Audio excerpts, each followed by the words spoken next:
Amin. Haleluya. Haleluya. Sama-sama taruh tangan kanan kita di dada. Sama-sama bilang sama saya ada untuk menjadi penyembah Tuhan Yesus. Sama-sama bilang sama saya ada untuk menjadi penyembah Tuhan Yesus. Ketik di kolom komentar, teman-teman TikTok, teman-teman yang ada di Facebook, ketik di kolom komentar, saya ada untuk menjadi penyembah Tuhan Yesus. Haleluya. Saudaraku, pagi hari ini saya masih ada di Kilang, Maluku. Karena itu kita mari sama-sama untuk kembali merenungkan firman Tuhan, ya. Karena kita percaya bahwa firman Tuhanlah yang membersihkan hidup kita.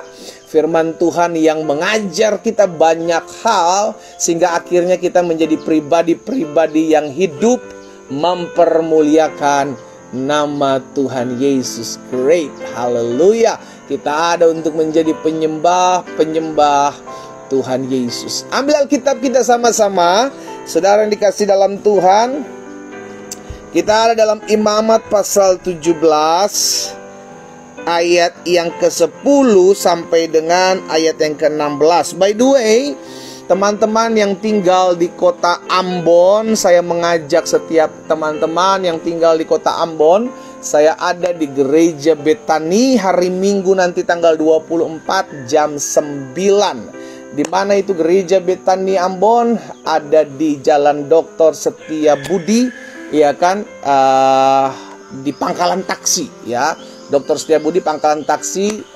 Nanti saudara bisa lihat di sana, karena saya juga bagikan flyernya, sehingga setiap kita boleh ketemu di hari Minggu, kita bisa doa sama-sama, kita bisa berfellowship, ya kan saudara yang dikasih dalam Tuhan, sehingga pada akhirnya kita sama-sama hidup untuk menguatkan jiwa-jiwa. Karena ingat panggilan kita, saling bertolong-tolonganlah engkau menanggung bebanmu, karena untuk itulah engkau ada. Sehingga dengan demikian kita memenuhi hukum Kristus, ya.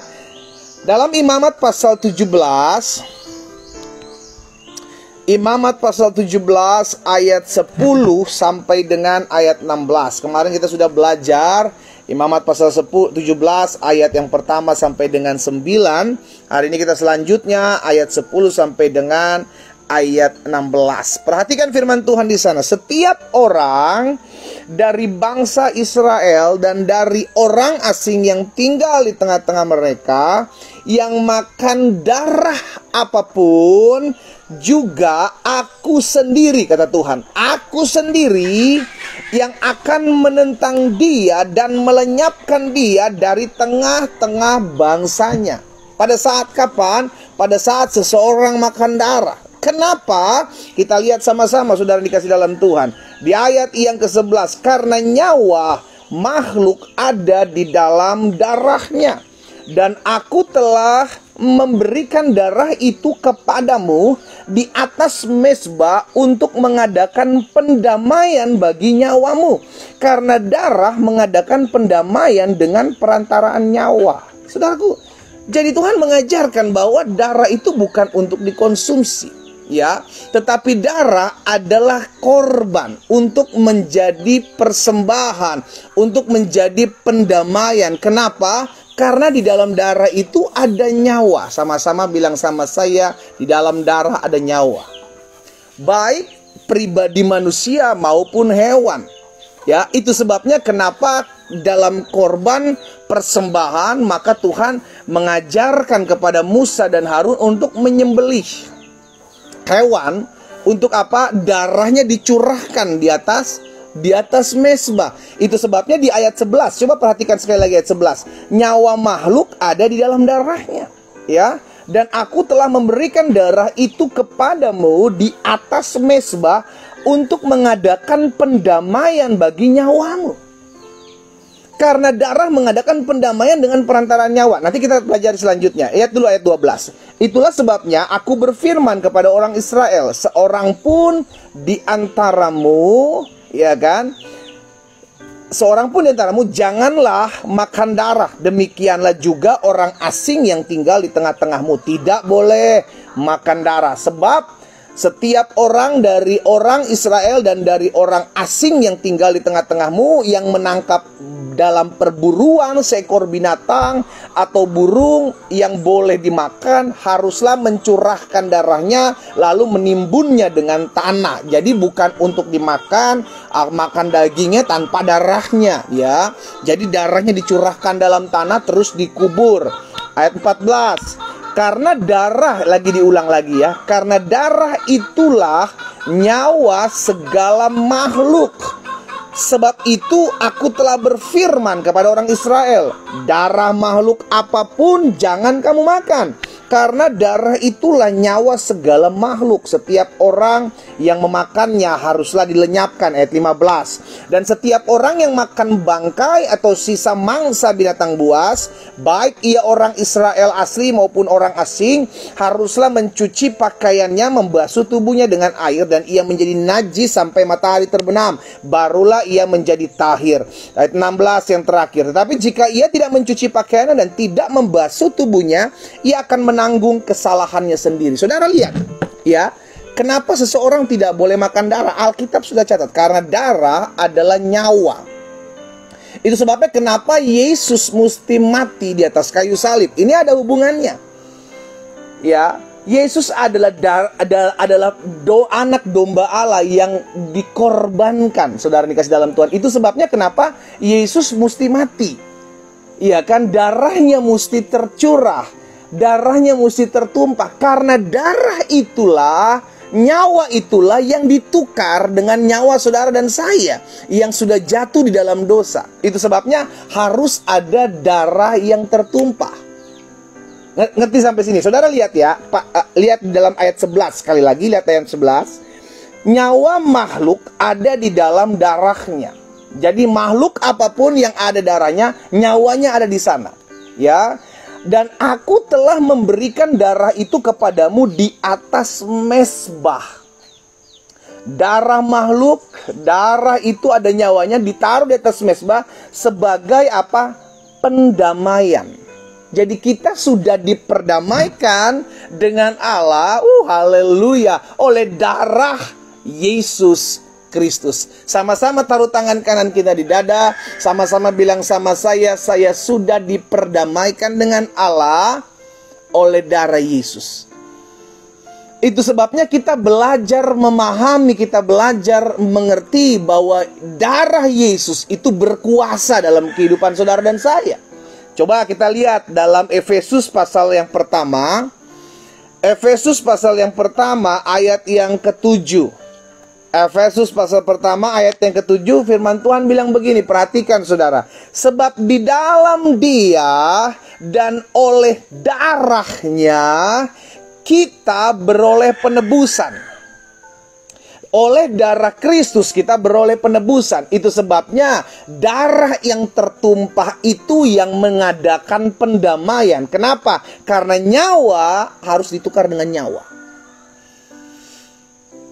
Itu sebabnya Yesus di atas kayu salib berkata, Tetelestai, sudah selesai.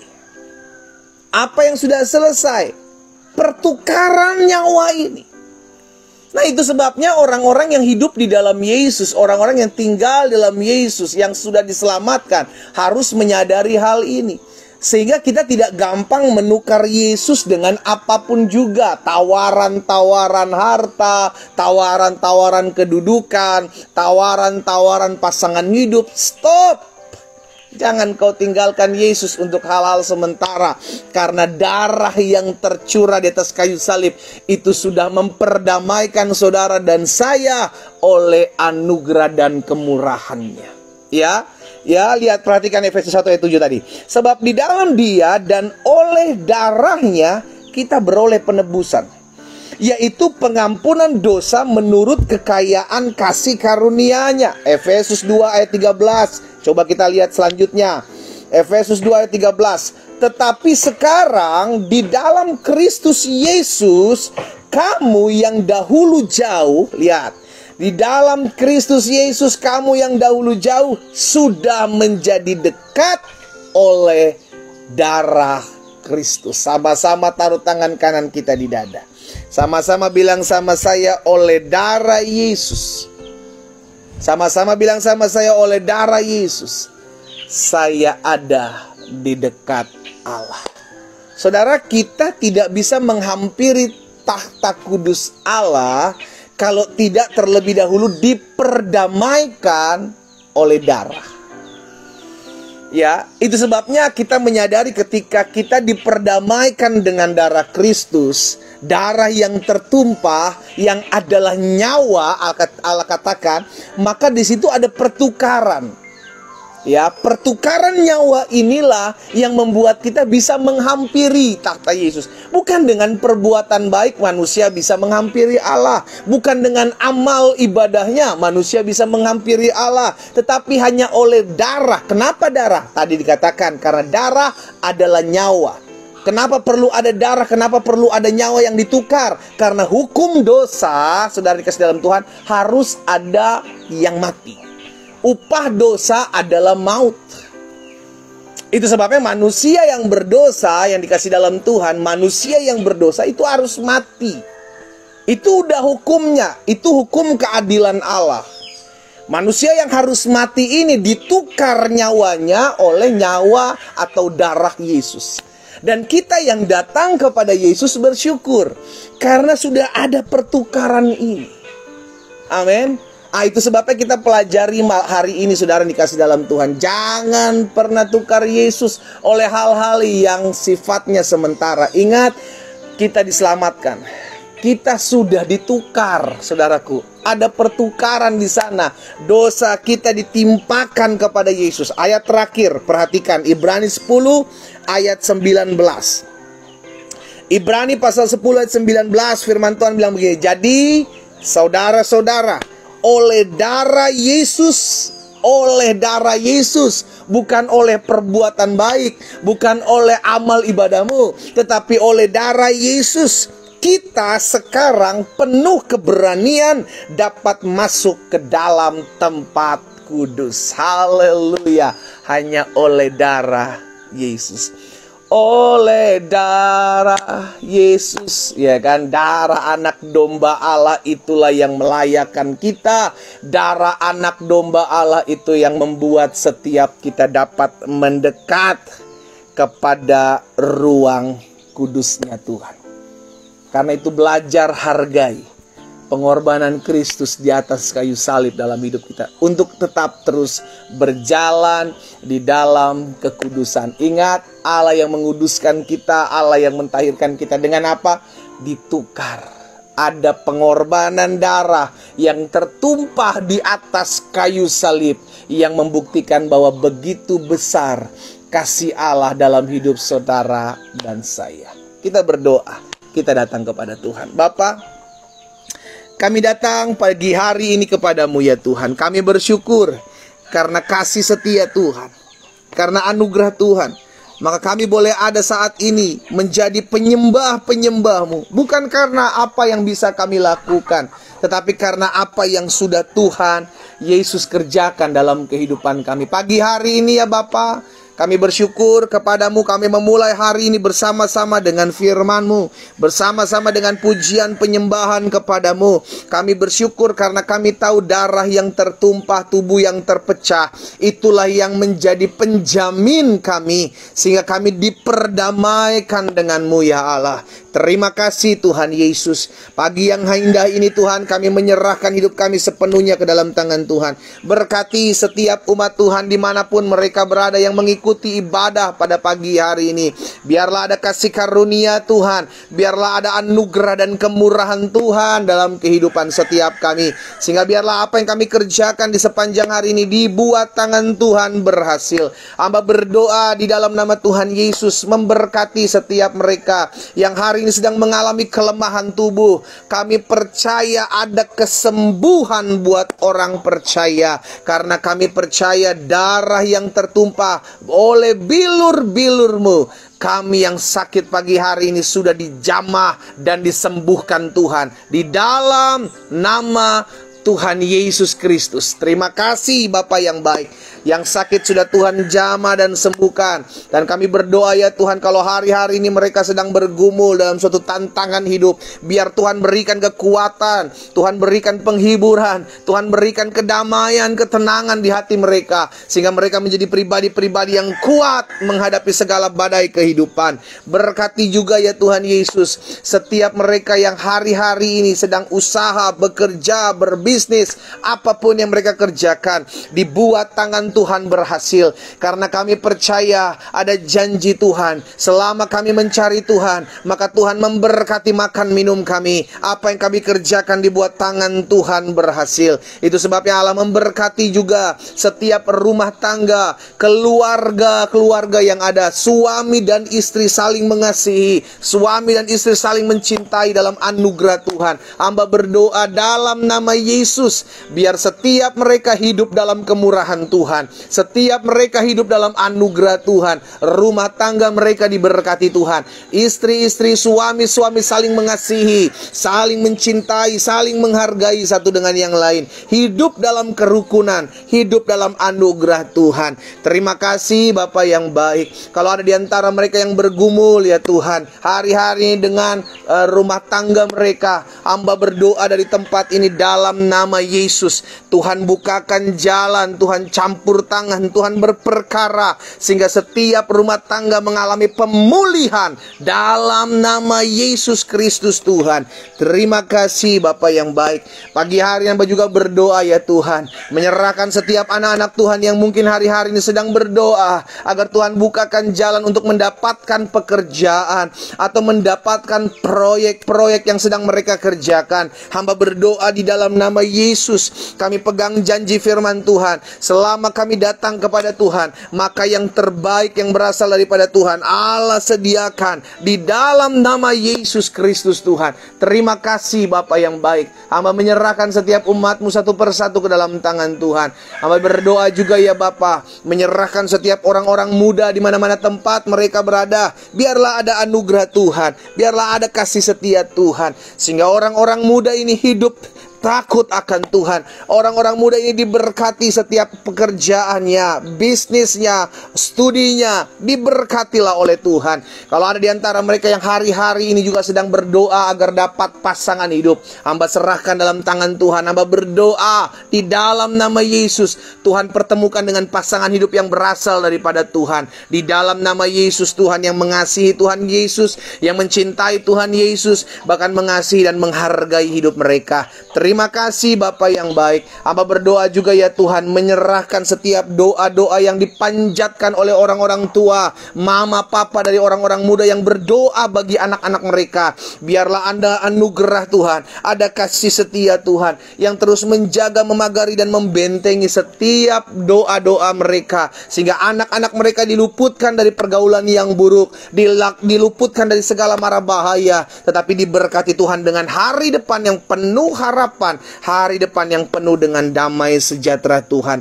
Terima kasih Bapa yang baik. Pagi hari ini kami menyerahkan hidup kami ke dalam tangan Tuhan. Allah juga memberkati setiap orang-orang yang hari-hari ini mengikuti live doa pagi. Mereka hidupnya mungkin masih jauh dari Tuhan, tapi ketika mereka mendengar firman Tuhan, mereka ikut dalam pujian penyembahan kepada Allah, maka Roh Kudus sudah berkarya dalam hidup mereka, dan mereka pagi hari ini mengalami perjumpaan dengan Tuhan. Dari tempat ini hamba berdoa, demi nama Yesus Tuhan, jamah setiap hati, sehingga hati yang keras dipulihkan. Ada orang-orang yang mungkin belum mengenal Yesus, pagi hari ini kami doa dalam nama Yesus, hamba lepaskan roh pengenalan terhadap Yesus Kristus sebagai Tuhan dan Juru Selamat ada dalam hidup masing-masing mereka. Di dalam nama Tuhan Yesus Kristus, biar Roh Kudus melawat mereka, Roh Kudus menjamah mereka, Roh Kudus memulihkan setiap mereka. Terjadi di dalam nama Yesus, ada perkara-perkara ajaib mereka akan lihat tatkala mereka mengiring Tuhan. Hamba serahkan masing-masing mereka dalam tangan kuasa kuasa-Mu ya Allah. Berkat-Mu ada bagi setiap mereka. Kami ucapkan berkat kota di mana kami tinggal aman. Kota di mana kami tinggal diberkati Tuhan. Kota di mana kami tinggal dijauhkan dari bencana alam. Dalam nama Yesus, ada kemajuan-kemajuan yang baik terjadi di atas kota kami. Dan biarlah kami boleh menjadi pembawa-pembawa damai di kota kami. Berkati juga bangsa kami Indonesia Tuhan. Indonesia diberkati Tuhan. Hasil-hasil bumi Indonesia diberkati Tuhan. Oh Tuhan sendiri yang memberkati para pemimpin kami. Dalam mereka bekerja, dalam mereka berkarya, dalam mereka mengambil keputusan. Kami ucapkan berkat bersama-sama di dalam nama Yesus. Biarlah ada kuasa yang menggerakkan hati mereka untuk mereka dipakai Tuhan, dituntun Tuhan dengan roh takut dan gentar akan Tuhan. Berkat-Mu ada ya Tuhan Yesus, sehingga Bapak Presiden, Wakil Presiden, seluruh jajaran menteri yang ada, pemerintahan yang ada di daerah, mulai dari gubernur, bupati, wali kota, seluruh camat, lurah, RT RW, perangkat-perangkat desa, diberkatilah oleh Tuhan di dalam nama Yesus Tuhan. Dijauhkan mereka daripada segala korupsi, dijauhkan mereka dari permainan-permainan kuasa kegelapan, dijauhkan dari kepentingan diri sendiri dalam nama Yesus. Biarlah roh Tuhan sendiri berperkara dalam hidup mereka. Terima kasih Bapa. Rencana 2024 pemilihan umum kami ucapkan berkat. Diberkatilah oleh Tuhan, sehingga keadaan aman, kondusif, diberkati Tuhan, sehingga mereka yang bekerja baik KPU, KPUD, Bawaslu daerah dalam tuntunan Allah. Kami bersyukur buat hari ini Tuhan Yesus. Kami perkatakan sepanjang hari ini kami hidup mempermuliakan Tuhan. Sepanjang hari ini kami hidup diberkati Tuhan. Dan sepanjang hari ini kami mengecap kebaikan Tuhan, karena kami pegang janji firman Tuhan. Carilah kerajaan Allah serta kebenaran terlebih dahulu, maka semuanya, segala yang baik akan ditambahkan dalam kehidupan kami. Aminkan doa ini demi nama Yesus Kristus Tuhan. Kami berdoa. Sama-sama kita katakan amin. Haleluya, haleluya, haleluya. Saudara dikasih dalam Tuhan, nanti malam secara khusus di hari Jumat ini tidak ada breakthrough prayer online, karena saya ada yang harus dikerjakan. Dan kita ketemu nanti di hari Selasa, karena hari Senin saya harus ada di Pulau Seram, karena itu bantu dalam doa, sehingga pelayanan kita di Pulau Seram, Ambon, dan Kilang boleh menjadi berkat bagi banyak orang. Karena kita percaya tugas kita adalah tetap terus jadi berkat. Tugas kita adalah tetap terus membawa kemuliaan bagi nama Tuhan. Dan tugas kita adalah tetap terus cari jiwa sampai Tuhan Yesus datang. Iya kan? Itu sebabnya kenapa saya ajak setiap umat Tuhan, ayo pakai sosial media kita untuk bersaksi, pakai sosial media kita untuk menginjil, karena kita ada untuk mempermuliakan nama Tuhan. Ya, doa saya menyertai kita semua. Tetap setia ikut Tuhan, tetap setia cari Tuhan, dan Tuhan Yesus memberkati kita semua. Selamat pagi. Shalom, shalom, shalom.